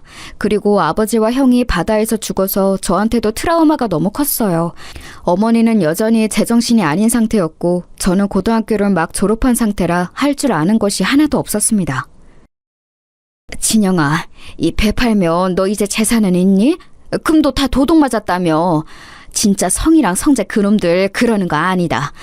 동석이야 뭐 원래 양아치니까 그렇다고 쳐도 성이 남매는 그러면 안 되는 거야. 이 배가 마지막 재산이에요. 그동안 모아놓았던 돈도 다 쓰고 남은 게 없습니다. 우리 가족이 대대손손 목숨처럼 귀하게 여긴 배라 아까운데 제가 트라우마 때문에 바다로 나갈 수가 없어요. 아시잖아요. 우리 어머니 제가 바다 근처만 가도 거품 물고 쓰러지세요. 아유, 그러니까 말이야. 내가 진짜 안타깝다. 그래서 평균보다 더 돈 주는 거야. 마음 단단히 먹고 힘내라. 응? 너도 이제 성인이니까 할 수 있는 일을 찾아봐. 그래야죠. 그런데 어머니 상태가 저러니까 제가 마음 놓고 일할 수가 없어요. 지금도 잠드신 거 보고 겨우 나온 거예요. 아무튼 배 사주셔서 감사합니다. 이 은혜 잊지 않을게요. 저는 결국 남아있던 배도 모두 팔았어요. 그렇게 동네에서 제일 잘 살던 우리 집은 한순간에 동정을 받는 처지가 되었습니다. 가장 슬펐던 것은 그래도 누구를 탓할 수가 없다는 점이었어요. 아버지와 형의 선택으로 그렇게 되었잖아요. 만약 저 혼자였으면 어디 공장이라도 들어갔을 텐데 어머니가 있어서 일단 급한 대로 집 근처 시장에 취업했습니다. 진영아, 너희 아버지가 생전에 우리 집을 많이 도와주셨어. 내가 그 은혜를 어떻게 모른 척을 하겠니? 우리 집에서 일하면서 어머니 모셔라. 그런데 우리도 형편이 좋지는 않아서 많은 돈을 줄 수는 없어. 이해하지? 그럼요. 저는 이렇게 일할 수 있다는 것 자체가 좋아요. 사장님 아니었으면 누가 저를 직원으로 고용하겠어요. 감사합니다. 저 그럼 운전해서 배달 다녀올게요. 시장 안에 있는 백반집에 취업한 저는 주로 배달 일을 시작했어요.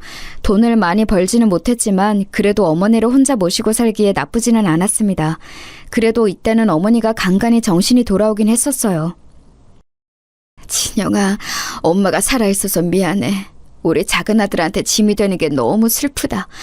내가 그날 아버지랑 큰아들을 더 심하게 말렸어야 해. 대가가 너무 커서 괴로워. 모은 재산도 다 날리고 이게 사는 거니? 우리 아들 결혼은 할 수 있을까? 엄마, 지나간 일에 너무 마음 쓰지 마. 내가 어떻게든 엄마 책임질 거니까 마음 편하게 먹어. 엄마가 가끔 이렇게 정상적일 때 내가 얼마나 기쁜지 알아? 결혼은 괜찮은 사람이 나타나면 하겠지. 엄마는 정신이 돌아올 때 늘 제 미래에 관해 걱정하셨어요. 특히 제가 과연 결혼은 할 수 있을까 걱정하셨죠. 정말 다행히 저는 일하면서 같이 가게에서 일하던 여자 직원과 눈이 맞았습니다. 저보다 1살 많은 누나였는데 고등학교를 졸업하고 집안 형편이 좋지 않아 바로 일을 시작했다고 하더라고요. 그 누나도 아버지가 안 계셔서 공통점이 있어서 급속도로 가까워졌습니다. 그리고 자연스럽게 연애를 시작했고 제가 군대에 다녀오고 그 이후에 결혼하게 되었어요. 여보, 이거 먹고 나가. 그래도 사람이 먹고 살려고 일하는 건데 밥은 먹어야지? 이따 내가 어머니 모시고 병원 다녀올게. 오늘도 힘내고 파이팅이야. 고마워. 나는 진짜 한동안 슬픔에 빠져 살았는데 당신을 만나고 처음 웃게 됐어. 내가 군대 갔을 때도 우리 엄마를 본인 엄마처럼 돌봐주고 결혼하고도 이렇게 지극정성이잖아. 돌아가신 아버지와 형이 당신을 하늘에서 보내준 것 같아. 나도 당신한테 고마워. 결혼하고 계속 꾸준히 일하면서 돈을 벌잖아. 종일 일하면 체력적으로 많이 지치고 힘들 텐데 전혀 티를 내지 않아서 인간 대 인간으로 대단하다고 생각해. 우리 아이 태어나면 더 열심히 서로 의지하고 살자. 당연하지. 당신이 임신했다는 소식을 듣고 나는 더 열심히 살기로 했어. 아무튼 나는 당신이 없었다면 이렇게 사업을 시작하지도 못했을 거야. 고마워. 그럼 나 진짜 다녀올게. 결혼 후 저는 인생이 잘 풀리기 시작했어요. 일하던 백반집을 그만두고 저는 새로 유통업을 시작했습니다. 그동안 모았던 돈으로 트럭 하나를 구했어요. 그리고 그걸로 우리 지역과 근처 도시를 다니며 배송하며 돈을 벌기 시작했습니다. 그런데 그 일이 생각보다 더 잘 되기 시작했어요. 아내는 집에서 우리 어머니와 장모님을 함께 모셨습니다. 어차피 각자 어머니들이 혼자 계시던 상황이라 그런 결정을 내렸죠. 다행히 장모님은 정신이 멀쩡하셨어요. 야, 잘 나간다? 한동안 얼굴이 죽상이더니 이제 좀 숨통이 트이냐? 요즘 트럭 몰고 다니던데 일감 많아 보이더라. 우리 가게랑도 거래할래?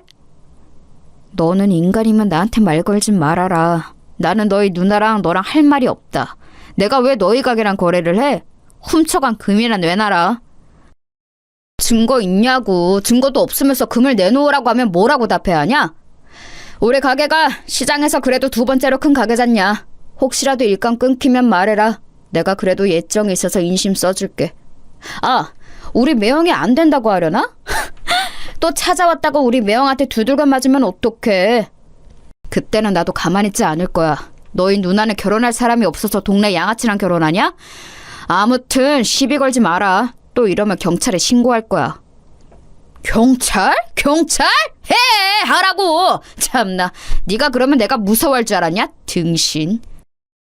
제가 하는 사업이 커지면서 저는 시장 안의 상인들과 무척 가까워졌어요. 다른 곳들은 다 괜찮았습니다.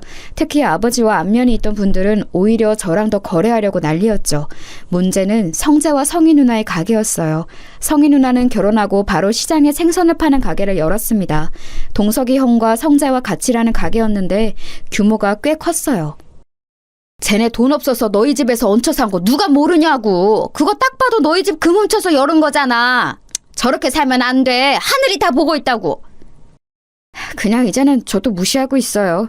아니라고 잡아떼는 것 보면 인간이 어떻게 저럴까 궁금하기도 하더라고요. 저 대신 화내주셔서 감사해요. 삼촌, 그럼 저 배달 다녀올게요. 그래도 동네 토박이라 제 편을 들어주는 분들이 많아 다행이었습니다. 그리고 저는 쉬는 날도 없이 일했어요. 제가 책임져야 하는 가족이 많았으니 당연한 선택이었습니다. 장모님과 우리 어머니 그리고 아내와 곧 태어날 아이까지 전부 다 제 책임이었거든요. 다행히 이렇게 열심히 사는 모습을 보고 사장님들도 일감을 더 주려고 하셨어요. 사업의 규모가 확장되는 시기에 아내는 출산을 하게 되었습니다. 한서방, 가서 잠을 좀 자. 이따 새벽에 또 배송 가야 한다고 하지 않았어? 아이들은 내가 돌볼 테니 가서 눈이라도 붙여. 아우, 이 사람아, 그러다 쓰러져. 아이들이 예쁜 것은 알겠는데 그래도 본인 몸을 잘 돌봐야 해. 장모님 깨셨어요? 저도 좋아서 이러는 거예요. 우리 아이들 너무 예쁘지 않아요? 아내가 힘들까봐 깨는 게 싫어서 몰래 나와 있었어요. 쌍둥이 얼굴을 보고 있으면 하나도 힘들지 않아요. 피로가 아예 느껴지지 않아서 저도 신기해요. 자네 덕분에 우리 딸도 나도 사돈댁도 잘 살잖아. 그래도 누가 뭐래도 건강이 제일 우선이야. 알지? 몸 챙겨가면서 일해. 내가 오늘 시장 가서 재료 사서 닭백숙을 해놓을 테니 와서 먹어. 와, 장모님 감사해요. 힘드실 텐데 매번 우리 엄마랑 말동무도 해주시고 제가 오히려 복 받았다고 생각해요. 무려 아내는 쌍둥이를 낳았어요. 쌍둥이라 제 어깨 위에 짐은 2배였지만 행복도 2배였어요. 아무리 잠을 못 자고 일하고 밥을 못 먹으며 일해도 쌍둥이들만 생각하면 행복했습니다. 열심히 일한 덕분에 날이 갈수록 바빠졌는데 그것조차 뿌듯했어요. 하지만 하늘도 참 무심하더라고요. 이렇게 잘 나가던 저는 한순간에 또 바닥을 치게 되었어요. 사장님, 나도 힘들어. 우리도 죽겠다고. 나도 배송할 게 있으면 당연히 한 사장한테 주지. 지금 경기가 안 좋아도 너무 안 좋잖아. IMF 터진 거 봤지? 우리만 이런 게 아니야. 어떡하죠? 저 이번 달에 일감이 하나도 없어요. 다들 가게를 닫고 있더라고요. 게다가 옆 도시 공장도 제가 담당했는데 거기도 폐업한대요. 이러다 직원들 월급도 못 주게 생겼어요. 하필이면 제가 자리 잡기 시작했을 때 IMF가 터졌습니다. 사업이 확장되던 시기였는데 오히려 사업을 시작하기 전보다 더 지갑 사정이 안 좋아졌어요. 가족들과 같이 살던 집은 당연히 팔았고 동네에서 제일 싼 집에 사정해서 들어갔습니다. 여보, 내가 너무 미안해. 나도 일하고 싶은데 도저히 그럴 수가 없어. 다들 문을 닫고 있어서 내가 할 일이 없어. 어떡해? 우리 아이들도 아직 어린데 당신한테 고생만 시키는 것 같아서 미안해. 아니, 나는 괜찮아, 여보. 그러니까 실망하지 말고 낙담하지 마. 어떻게든 살려고 하면 길은 있을 거야. 나랑 엄마는 진짜 아무렇지도 않아. 우리만 힘든 거 아니잖아. 다만 문제가 있다면 우리 아이들하고 시어머니야. 어머니 치매 판정 받은 거 알지? 알지. 엎친 데 덮친 격이야. 원래도 증상이 있었는데 내가 무너지기 시작하면서 아예 치매 판정 받으셔서 더 죄송스러워. 당신한테는 내가 할 말이 없어. 적어도 우리 아이들은 안 굶기고 싶었는데. 여보, 괜찮아. 나도 엄마한테 아이들 맡기고 뭐 소일거리라도 할 일이 생기면 나가서 하려고. 어려울 때일수록 힘을 합쳐서 이겨내야 해. 알지? 유통업을 하며 이것저것 손을 대고 있는 게 많았는데 정말 한순간에 신기루처럼 사라졌어요. 트럭을 몇 개 더 사려고 여기저기 빌린 돈이 많았는데 갚을 돈이 없었습니다. 그 사람들은 우리 집에 달려와서 항의하기 시작했어요.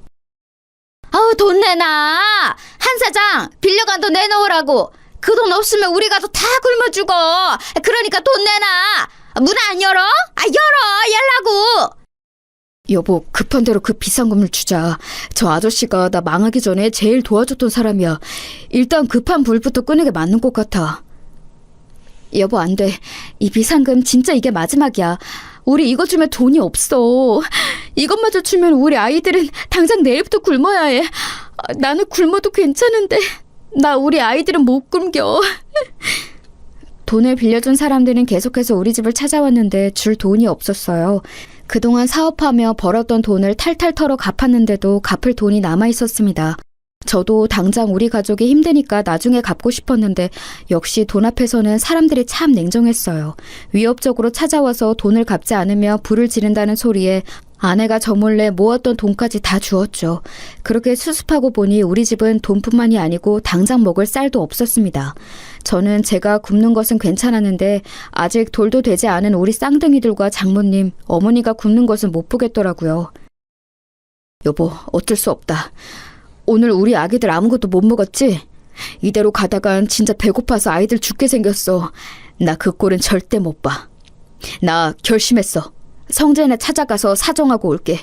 유일하게 시장에서 망하지 않고 계속 영업하는 가게가 성재 가게잖아. 뭐라고? 당신 제정신이야? 그 집을 찾아가서 돈을 빌린다고? 여보, 당신이 간다고 거기서 돈을 줄까? 저번처럼 두들겨 맞는 거 아니야?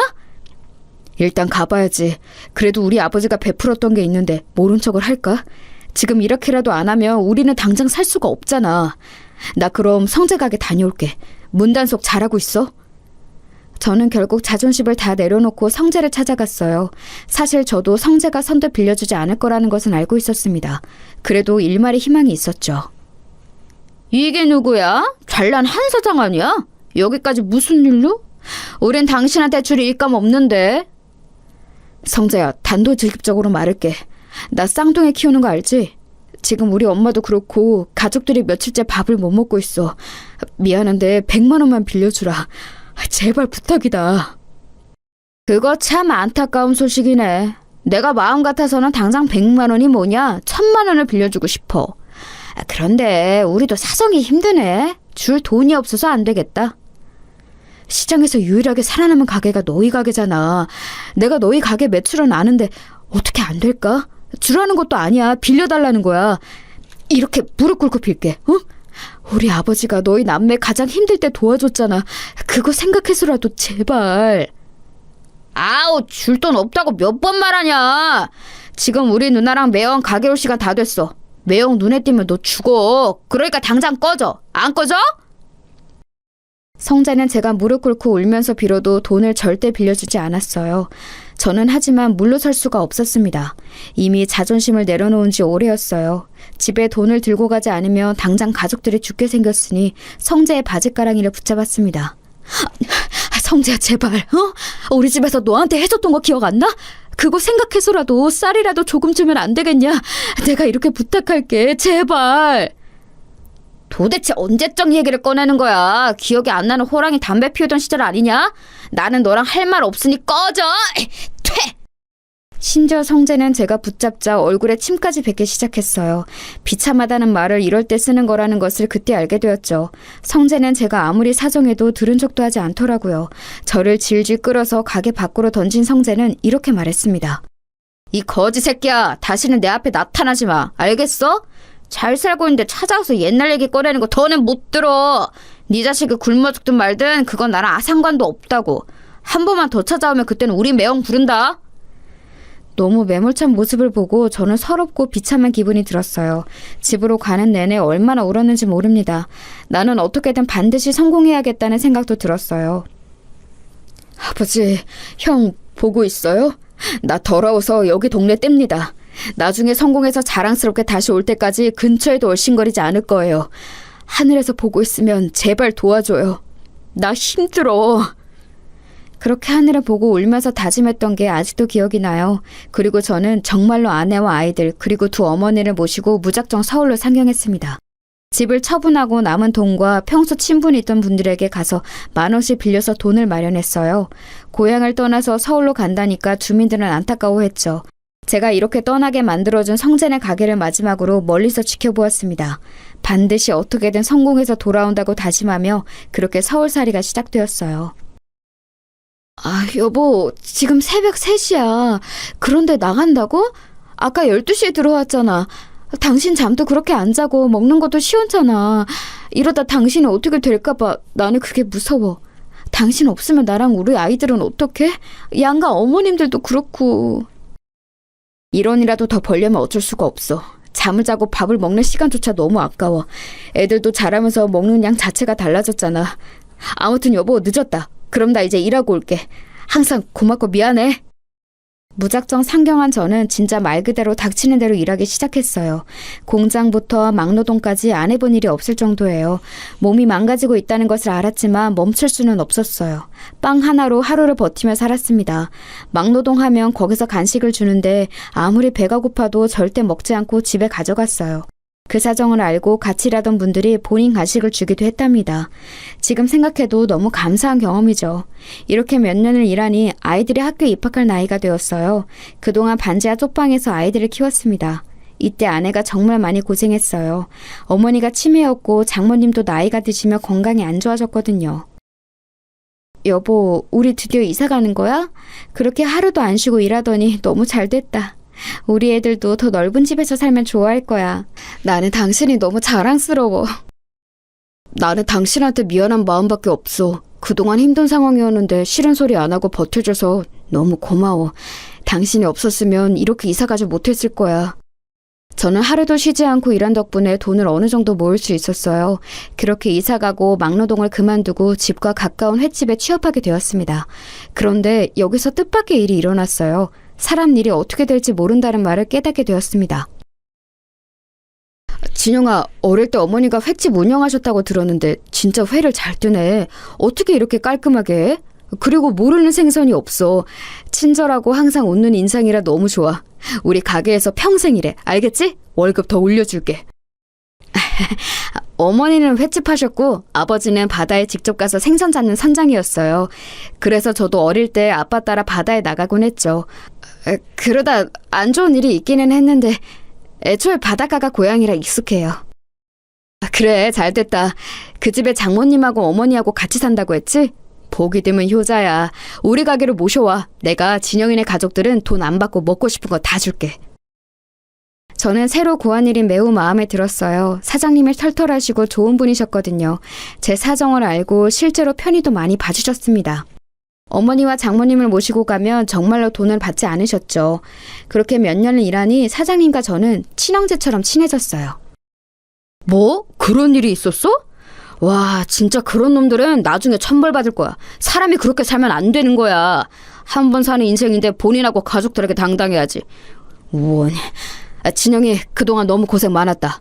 이제 앞으로는 잘 살기 바래. 힘든 거 있으면 언제든지 얘기하고. 사장님과 가까워진 저는 서울로 올라오고 처음으로 타인에게 의지하게 되었습니다.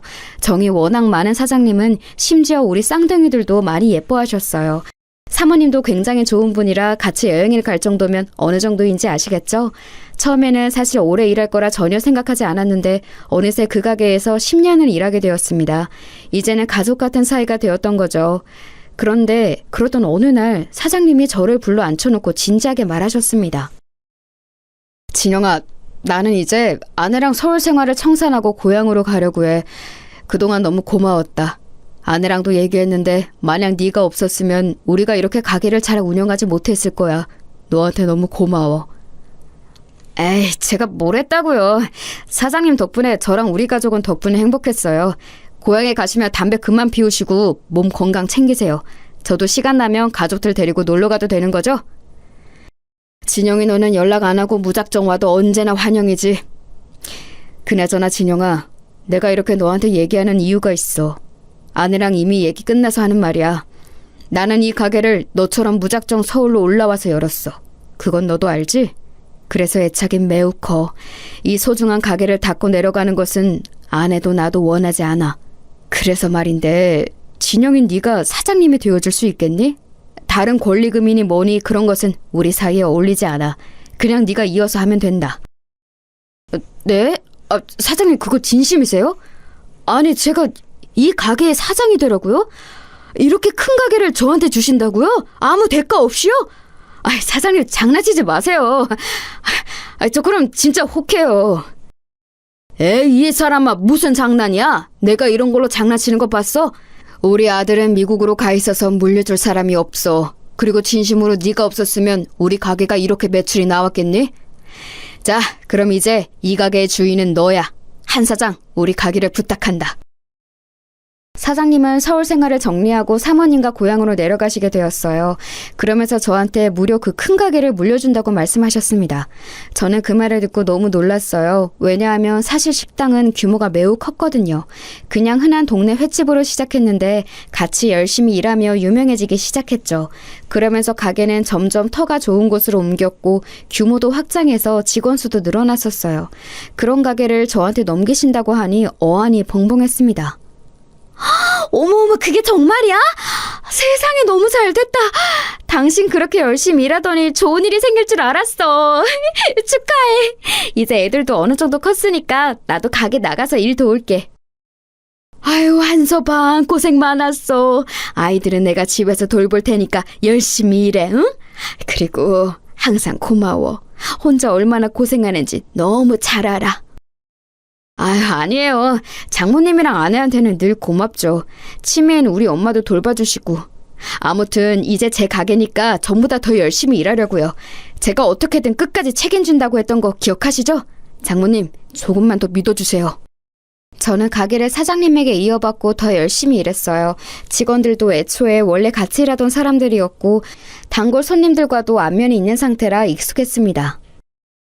사장님 바뀌고 어째더 반찬이 맛있어졌어. 사모님 손맛인가? 예전에도 맛있었는데 지금은 다른 가게를 못 갈 정도잖아. 이제 더 잘 될 일만 남았네. 사장님은 초심만 안 잃으면 돼.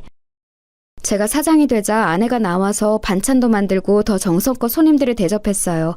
그러니까 손님이 오히려 예전보다 훨씬 늘어서 대기하는 사람까지 생길 정도였습니다. 너무 바빠서 직원도 몇 명이나 더 채용했는지 모릅니다. 그렇게 10년을 더 일했어요. 가게는 2, 3호 점까지 낼 정도로 잘 되고 있습니다.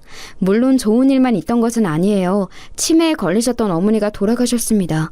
어머니는 놀랍게도 돌아가시기 직전에 잠깐 정신을 차리셨어요. 그리고 저한테 말씀하셨죠.